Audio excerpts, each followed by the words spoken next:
Kitson, Head of Pensions Consulting at EY, and welcome to the second podcast in Reimagining Pensions. As always, I'm joined by my partner in crime, Charlotte Moore. Hi, I'm Charlotte Moore, and in case you've been living under a rock for the last 20 years, I'm an award-winning journalist and the co-founder of Moore Squared Communications. Last week, we spoke to John Hamilton, Chair of Trustees of the Stagecoach Pension Scheme, about some of what he was reimagining in his role.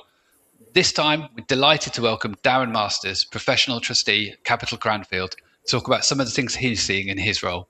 Great to have you on, Darren. Thank you. I'm really pleased to be here. Welcome to the show, Darren. Thank you. Paul mentioned that we talked to John Hamilton last week, so we touched on this subject a bit. But what we'd really like to discuss with you is the world of DB, surpluses, and superfunds. Could you, to kick us off, let's think about the pension scheme bill. That's currently going through Parliament and is going to become legislation. What changes is that going to bring to the world of superfunds and surpluses? I think fundamentally the first point is going to codify superfunds, which has been something which has been waiting for a long time. I mean, we have in place one superfund, which is sitting in there effectively in a temporary regime, approved by the pensions regulator, but not subject to a proper legislative backdrop. So actually having something which is a formal framework should help in terms of further development of additional superfunds. And obviously we're aware from what's happening in the market that there are a number of other superfunds who are starting to go through that sort of setup process. I think similarly when it comes to considerations around surpluses, actually having some new legislation which is going to potentially unlock those schemes where there is a problem in relation to the rules, and also potentially allowing us to pay cash lump sums for small surpluses. So I think just generally legislatively it's going to help us in terms of being able to do some of those innovative things, but actually maybe unlocking some of the surpluses more generally. Interesting. Yeah, I think you're right. And it's surpluses are a theme of the conversation that we had previously on episode 1. They are part of the DB landscape we have now. They're going to come up, I'm sure, in many of the Reimagining Pension podcasts we have today. And it is kind of reframing a lot of the debate. I mean, I guess, Darren, one of the interesting things about superfunds is it sort of feels like maybe that regime was built in a different era. I mean, that regime was built in a world when, we needed a regime that catered for schemes that were possibly never going to make it to buyout and had no other options. Whereas, for many schemes, not all, but for many, it's a very different pattern now. But it feels like superfunds are still on the agenda. You got any thoughts on that as a trustee, as you think about what kind of options might be available to some of the schemes that you and colleagues are talking to? Yeah, I think if we wind back, and my memory's fading over the years, but the superfund derivation started to come from considerations around scheme consolidation. So we had this challenge of very large schemes having access to the best governance, best investment opportunities, best trustee boards, and actually smaller schemes, maybe more challenged in terms of some of the products they could invest in.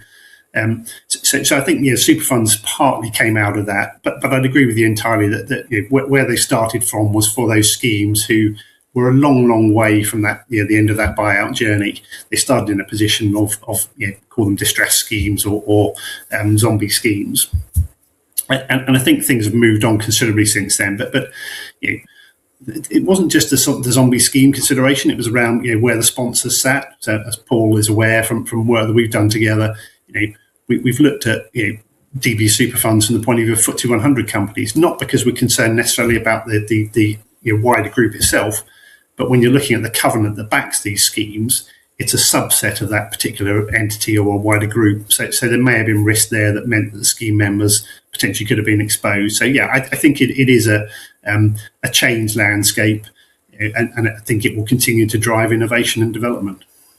Yeah, well, that's a very good point. I mean, the one superfund that we have at the moment is Clara Pensions, and that's very much seen as a route to buyout. Correct. But the next one we've got coming up from TPT is a very different model, and that's basically an opportunity for schemes to run on. So it seems closer to the model of consolidation. What kind of impact is that going to have on the superfund market? Do people have real choice in style of endgame, or is it going to have other implications? I think starting with the question of, it has to happen before we can start thinking about whether or not there's any change in relation to the landscape. I think probably the most exciting thing from a trustee perspective is that it's giving an additional range of options. If we wind back 10 years, we had 3 options in relation to schemes, which were run on, go through a buyout process, or potentially go through a regulated apportionment arrangement with the pensions regulator and the PPF as part of that. So that was a sort of realistically the smorgasbord of options that you had, pretty small fare. Having the first super fund along gave us a 4th option, but as you said, Charlotte, it very much was considered as a bridge to buyout, and it's badged as a bridge to buyout. It sectionalises the schemes, and once those schemes get to a position where they've achieved most of their funding journey and can go through a buyout process, they will exit from the Clara structure and go through a buyout process with one of the insurers. So I think there has been and continues to be some opportunity for development between those different options, and the TPT solution does appear to provide that. It is looking at a run-on consideration in that sort of true consolidation structure. So it is lumping those schemes together with a view to running on for the longer term. But it also addresses a second element we're talking about here, which is consideration around surpluses. And actually, over time, the intention of this vehicle is, once it's generated sufficient return, and the sort of consolidation vehicle is appropriately funded, it will start to consider releasing some of that surplus out to scheme members. So I think it's ticking a further number of boxes in terms of this particular debate. But yeah, the key challenge for the time being is getting the legislation in place from the bill, and then actually having them set up and approved by the pensions regulator in the first place. Mm. Yeah, really interesting to see how that develops. And I guess, for you, Darren, I mean, you're on the sort of sharp end of this as a trustee, having to sort of balance the needs of members, obviously think about the sort of corporate sponsor, all of the various kind of pushes and pulls on a trustee, different groups of member. I mean, with all of these options, as you say, a real smorgasbord now of different routes one can take for different schemes. How do you even begin as a trustee to kind of start to balance some of those things? And I think from my perspective, I mean, it's great to have different choices. As I say, if you wind back 10 years ago and that sort of 3 option, there wasn't really a huge amount of choice. As I mentioned a moment ago, there isn't a huge amount of choice really developing now, but we have maybe the opportunity to think a bit longer term. So I think when we're thinking about our end game planning considerations, it gives us some opportunity to think about maybe pausing, reflecting that actually if we're not in a position where we're compelled to do anything immediately, that actually maybe waiting 12, 18 months might just give us some further options that actually might work on a scheme-by-scheme basis. And I think the most important thing to note here is that there isn't a one-size-fits-all solution for any schemes. I'm not sure what number we're down to, but say 5,000 different schemes.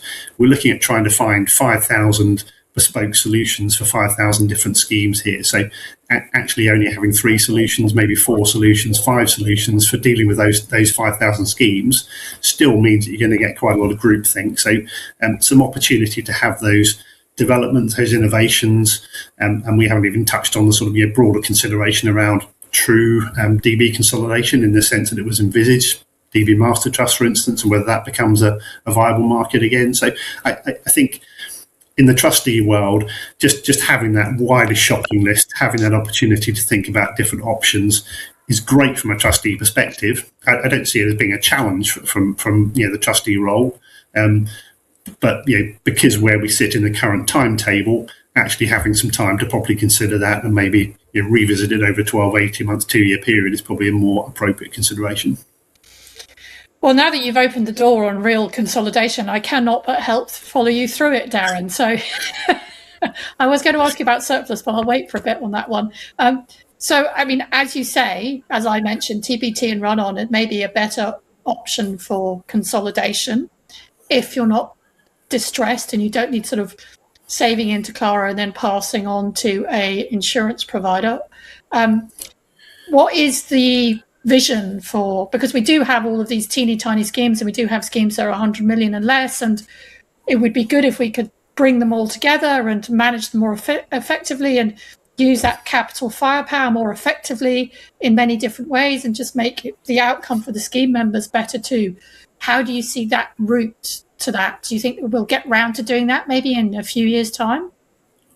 I think there's one element that needs to be thought out in whatever consolidation vehicle you look at on that basis, and that's whether you maintain the covenant linkage or separate the covenant linkage.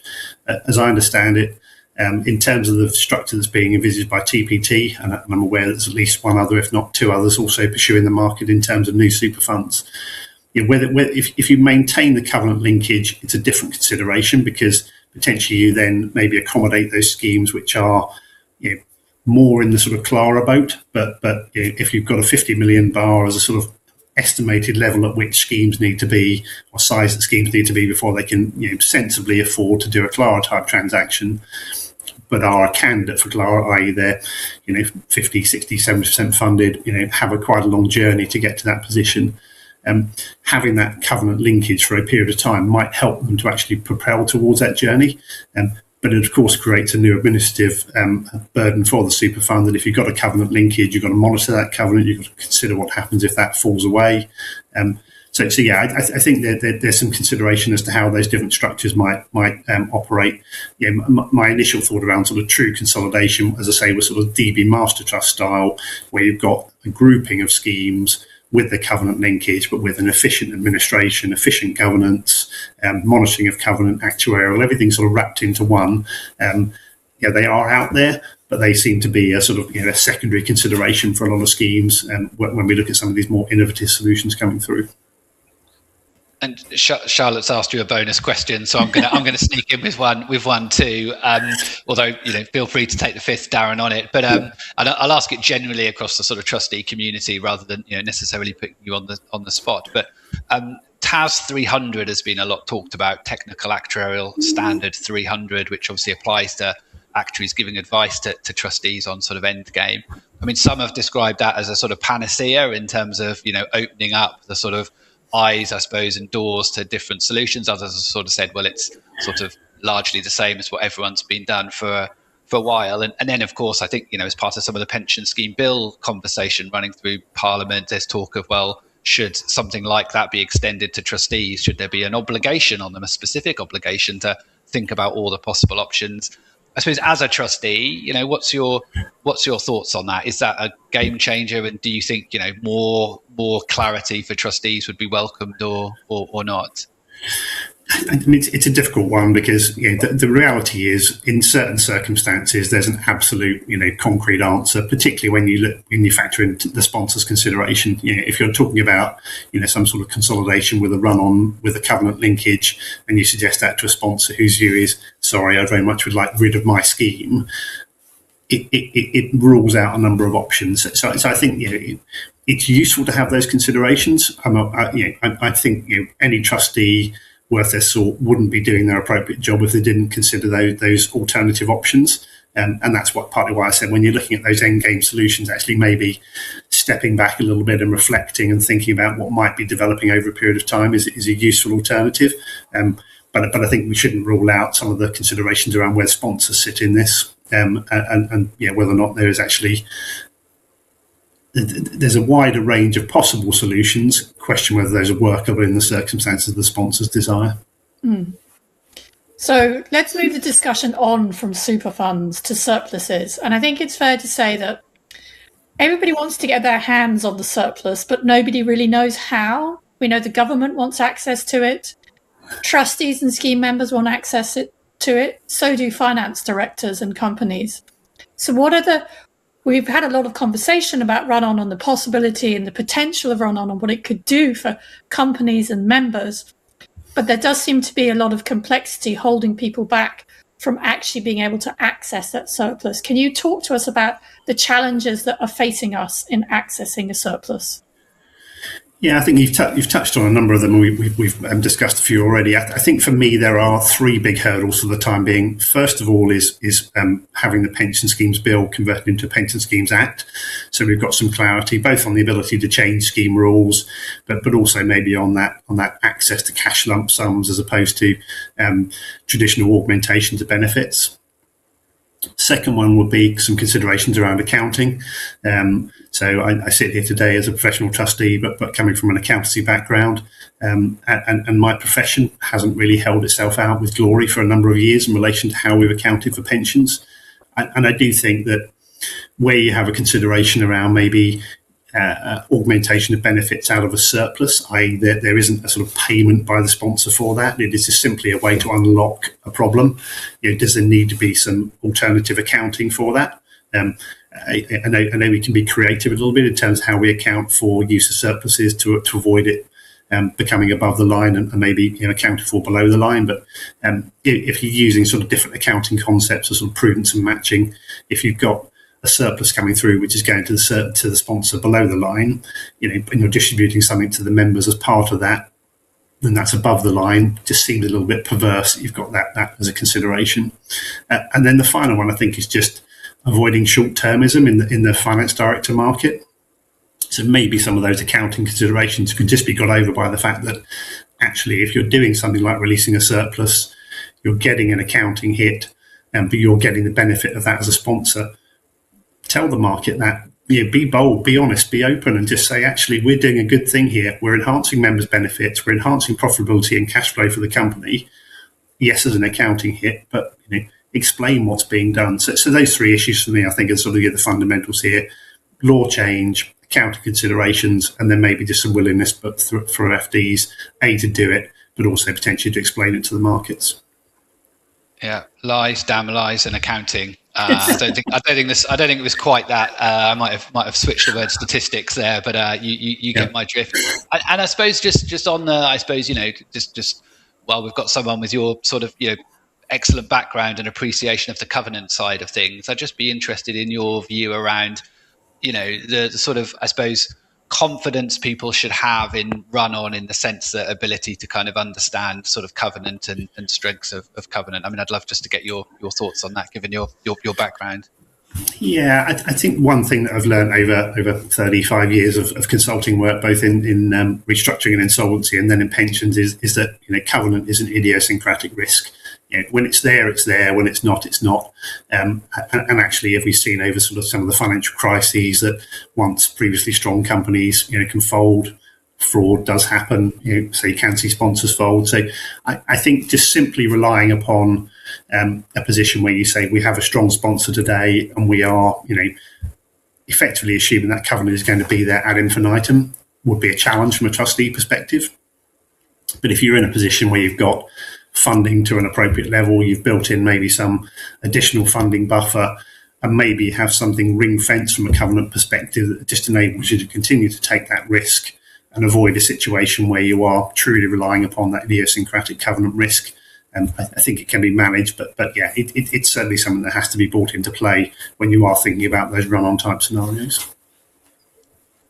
So we've talked very much about the pension scheme bill and everything that's happening in that. Let's move it forward. I'm going to let Paul ask the question that he's going to ask everybody, but I'm going to give him a little warm-up act to that and say, let's say that we were on this podcast again in 2 to 3 years' time, and we're all obviously superb and excellent podcasters by that stage. It's second nature to us all. What would you hope the landscape looks like by that stage once we've gone through all of this legislative change?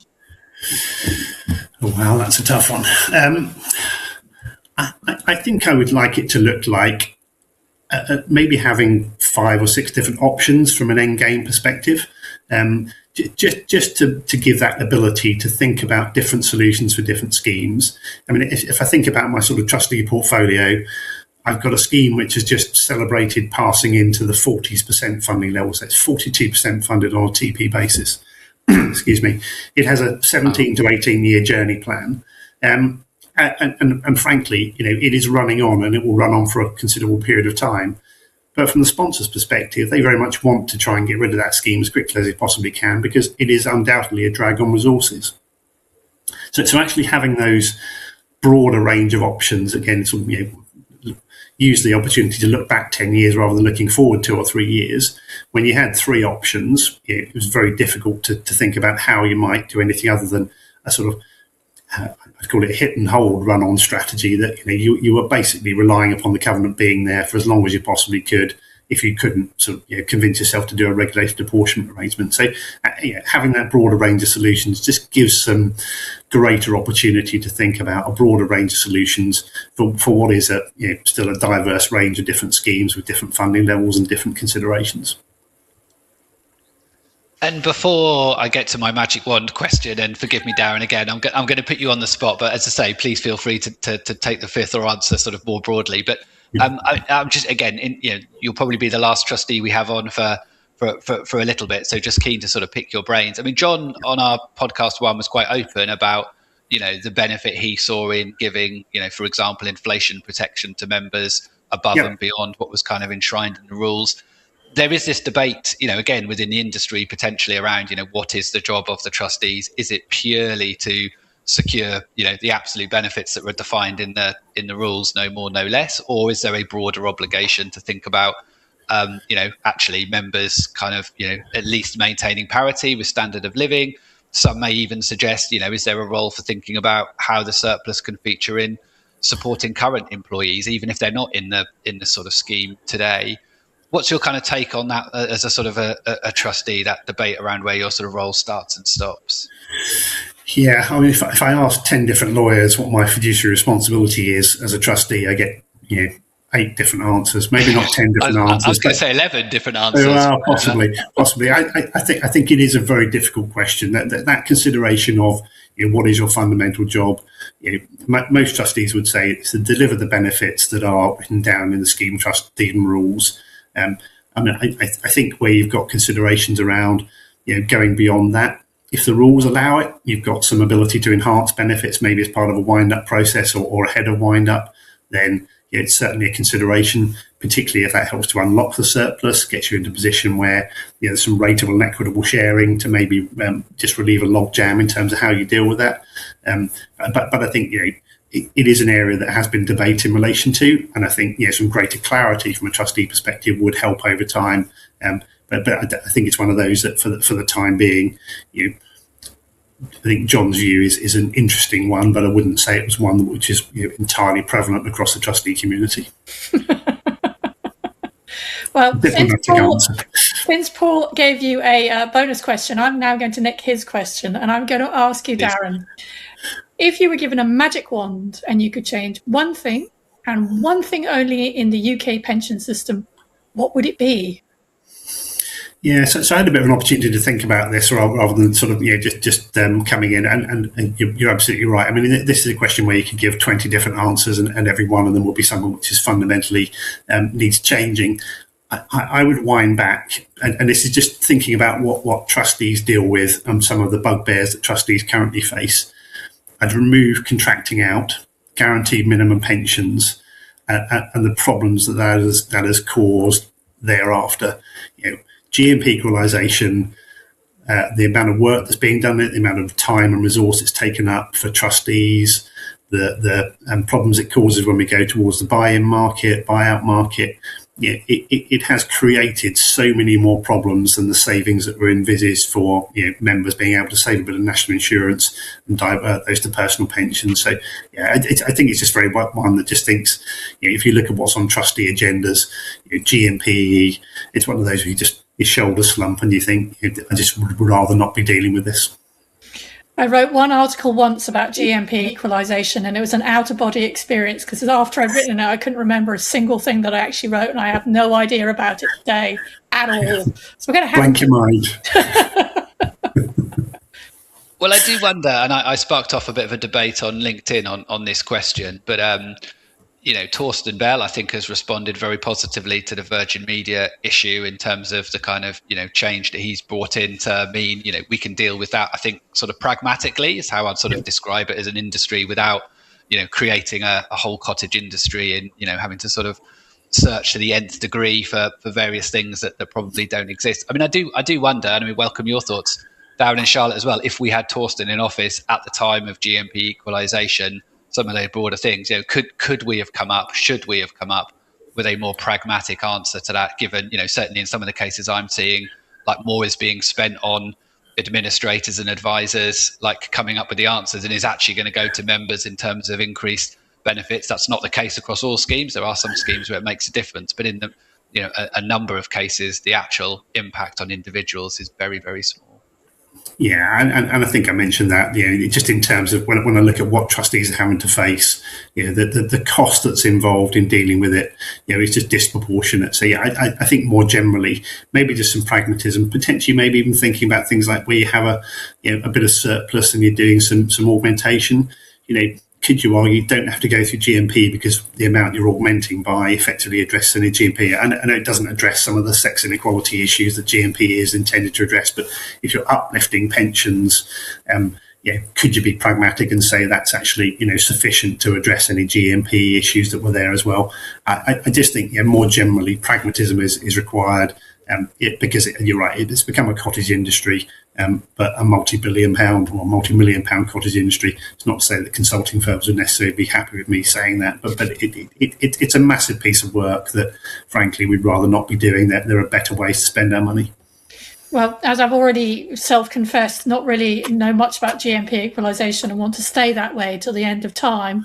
I would just say, on a more general point, that having politicians that think about second, and civil servants too, about second and third order impacts a piece of legislation would probably genuinely be a good thing, so that we don't just create endless cottage industries where perhaps consultants and lawyers basically make out like bandits. I'm not saying that consultants and lawyers can't do great things, but it just seems a bit self-defeating to divert so much energy into something when we have so many other things that we could fix within pensions to make them really fit for the future, to borrow an expression from the government. Yep, agreed. Yeah, having kicked this conversation off, I'm now keeping very quiet, but and I have the beauty of being a journalist and not beholden to anybody, so I can say what I think. Rightly so. I've taken off my consulting hat and put into my trustee hat now, so I'm in a virtuous place. And smiling every day, Darren. Yeah, absolutely. So I think that now that we've given ourselves into a sort of nice, difficult position where Paul can no longer comment, which I'm not sure that I ever thought I'd actually see the day, but that seems a great place for us to end this podcast. It has been a fantastic conversation. Darren, thank you so much for sharing all of your thoughts and your insights. Really fascinating. You're more than welcome. Thank you for inviting me. Yeah, no, you're very welcome. Great to have you down. And thank you for the contribution. And just a quick advert, if you'll indulge me, for those listening to this ahead of the Pension UK Investment Conference, do come and see us on the EY stand. Darren is, if I'm remembering correctly, a past winner of our 4-foot giraffe, which you have the possibility to win at our stand. So you don't have to take part in that, so don't let that put you off if you can think of anything worse than a 4-foot giraffe. But I think, Darren, yours has pride of place somewhere in your house, I hope. He's sitting in the corner of my office, so he's definitely still here. Very good. I